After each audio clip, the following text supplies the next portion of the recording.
Indonesia pun sebenarnya dengan undang-undang agraria, pokok agraria tahun 60 yang semua mereka yang telah menghuni seluruh Hindia Belanda atau Indonesia sekarang ini, yang tadinya mereka adalah hak eigendom, lalu kemudian setelah ada undang-undang pokok agraria, seluruh penghuni warga di seluruh tanah Nusantara ini dengan otomatis mereka adalah mempunyai hak. Dan itulah kemudian Presiden Jokowi di dalam kampanye tahun 2019 menjanjikan sebenarnya di dalam kampanyenya di Batam sana bahwa masyarakat atau warga Rempang akan diprioritaskan untuk dibuatkan sertifikasi. Tapi ternyata bukan hanya dilupakan, Presiden Jokowi pun dengan kontradiktor pernyataannya itu ketika terjadi bentrok itu, Presiden Jokowi mengatakan itu adalah masyarakat atau tidak punya hak terhadap tanah itu.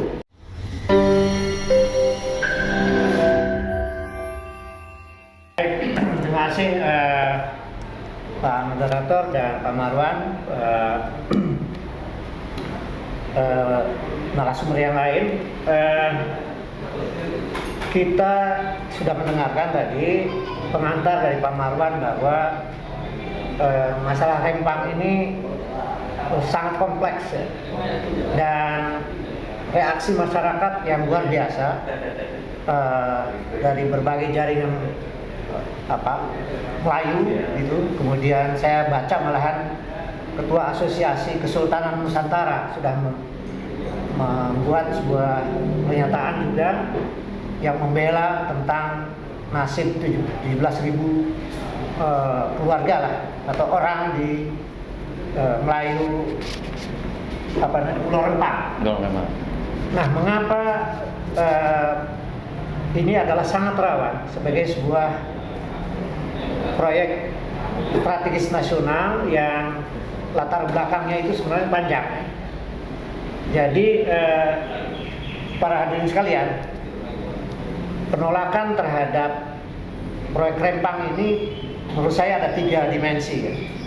Yang pertama, ini adalah perjalanan panjang di mana oligarki di Indonesia ini, terutama di era 10 tahun terakhir ini, telah menjadi sebuah entitas yang mendikte negara.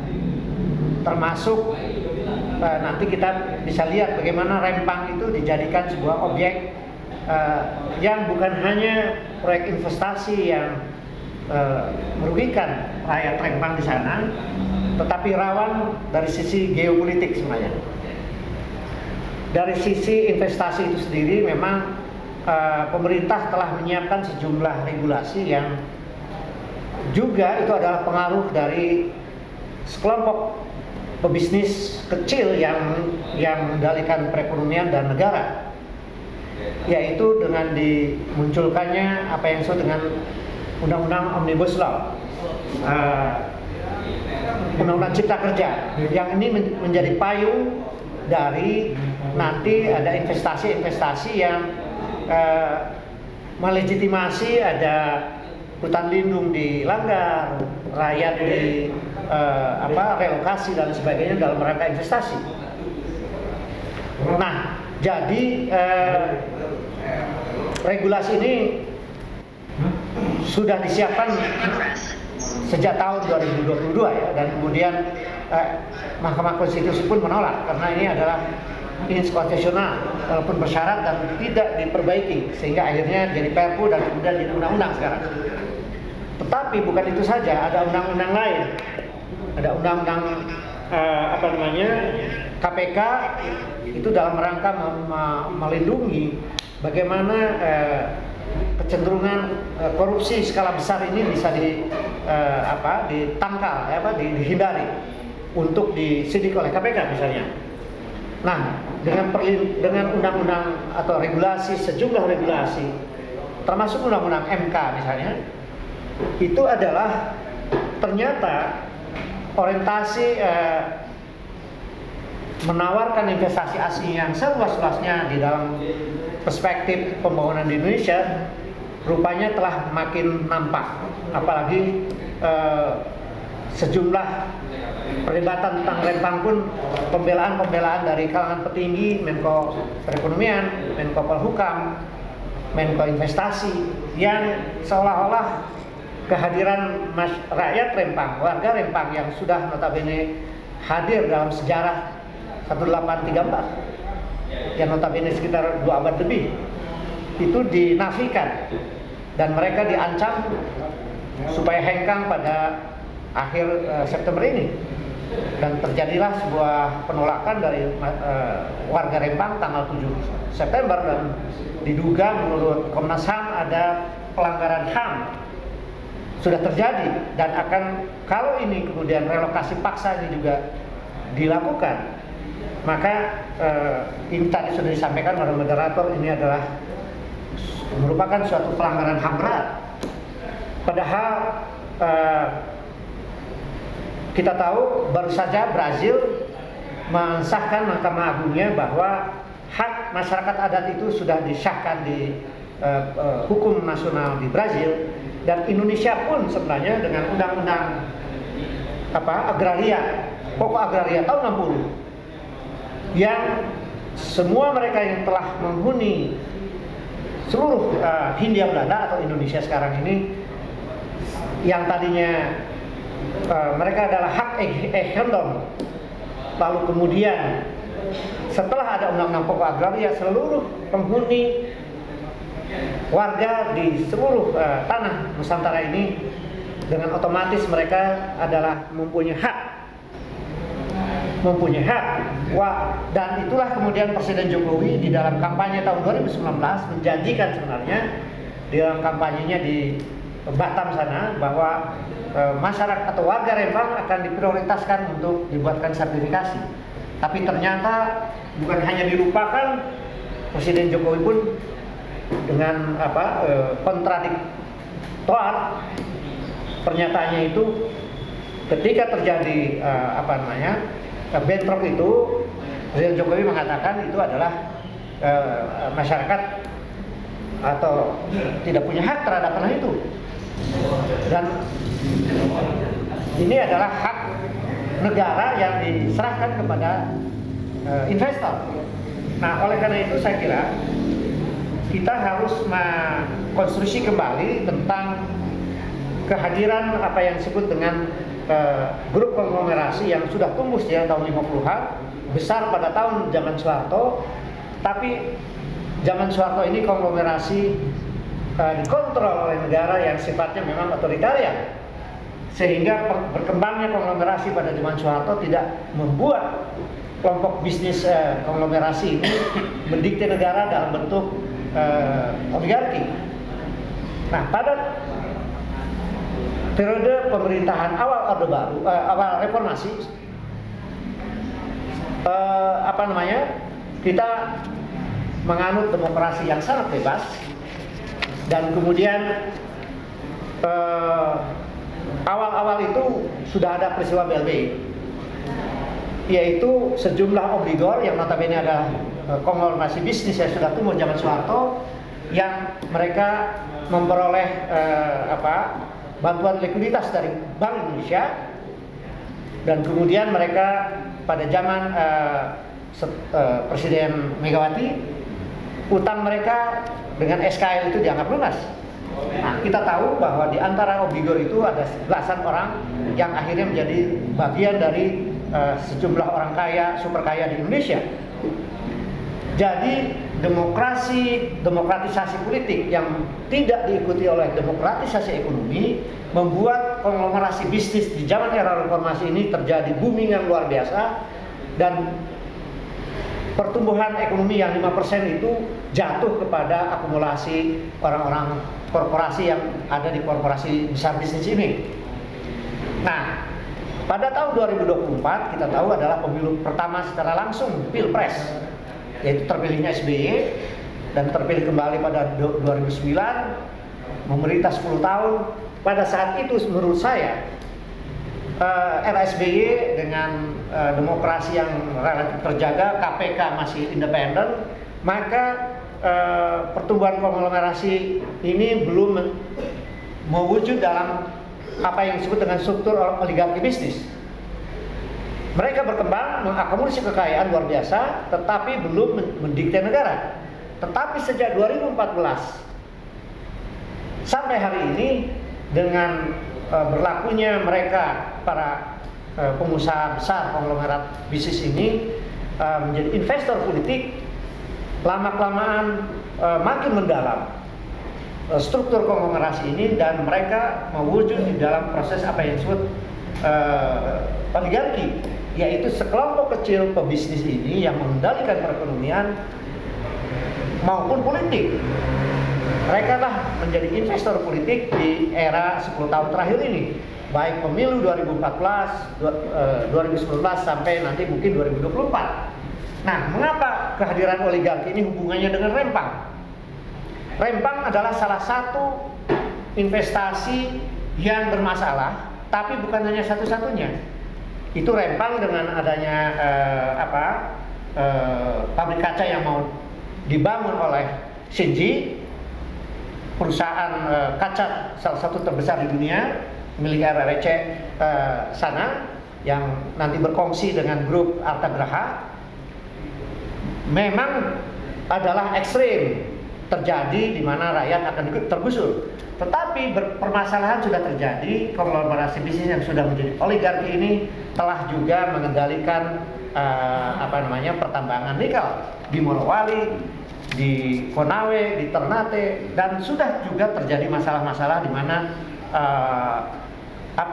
hilirisasi yang dimaksudkan untuk supaya Indonesia kembali saham industri naik, tapi sebaliknya malahan hilirisasi di industri pertambangan nikel pun akhirnya dikontrol oleh oligarki bisnis nasional, dan akhirnya itu ternyata terkait dengan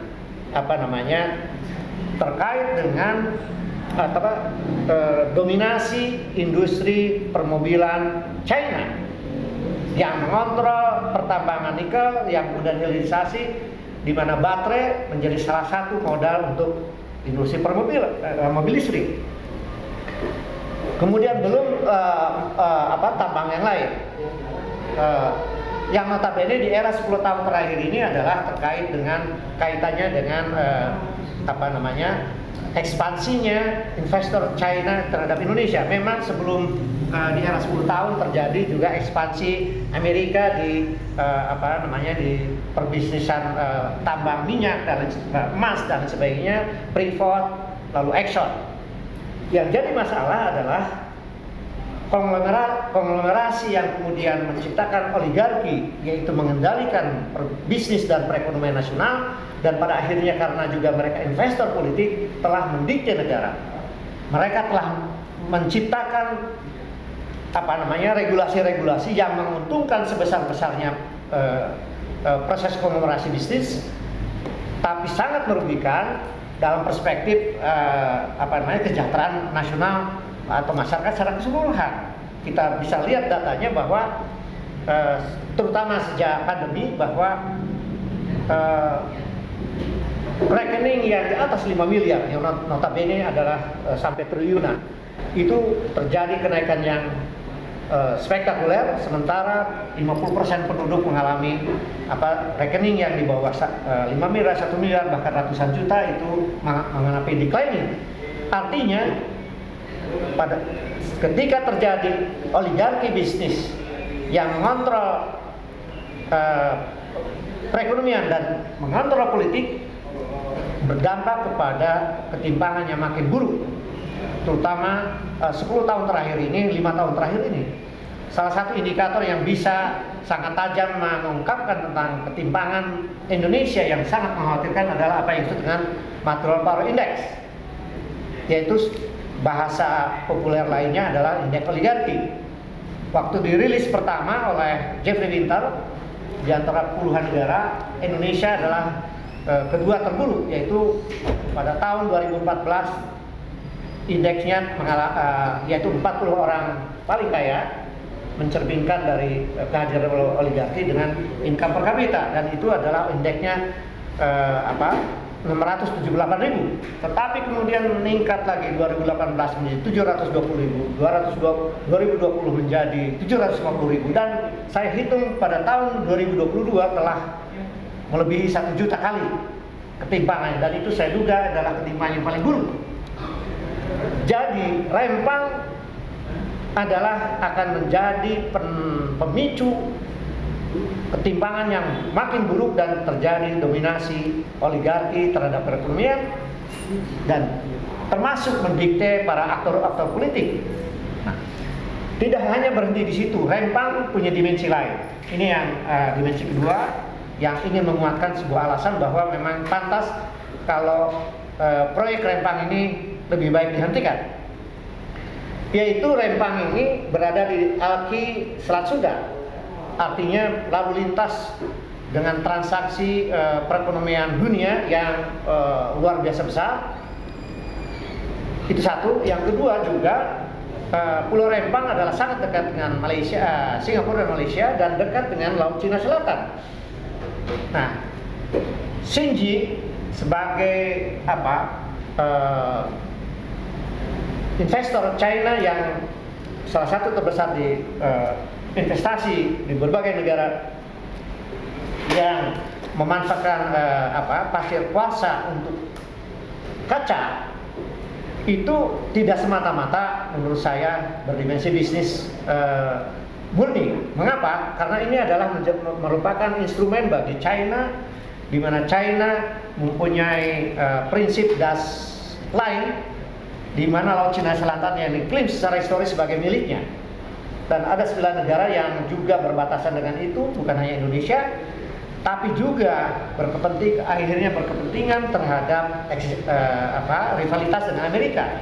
Nah, oleh karena itu, Rempang sebagaimana pengalaman di Ternate maupun di Morowali, pada akhirnya investasi itu akan membawa bukan hanya scalable tapi unscalable, yaitu tenaga kerja asing China yang kasar, yang sebenarnya tidak pernah terjadi oleh negara lain sebagai investor, umumnya telah membawa TKA Cina yang mungkin puluhan ribu sekarang ini ada di Ternate, di Sulawesi, dan lain-lain di juga proyek-proyek lain.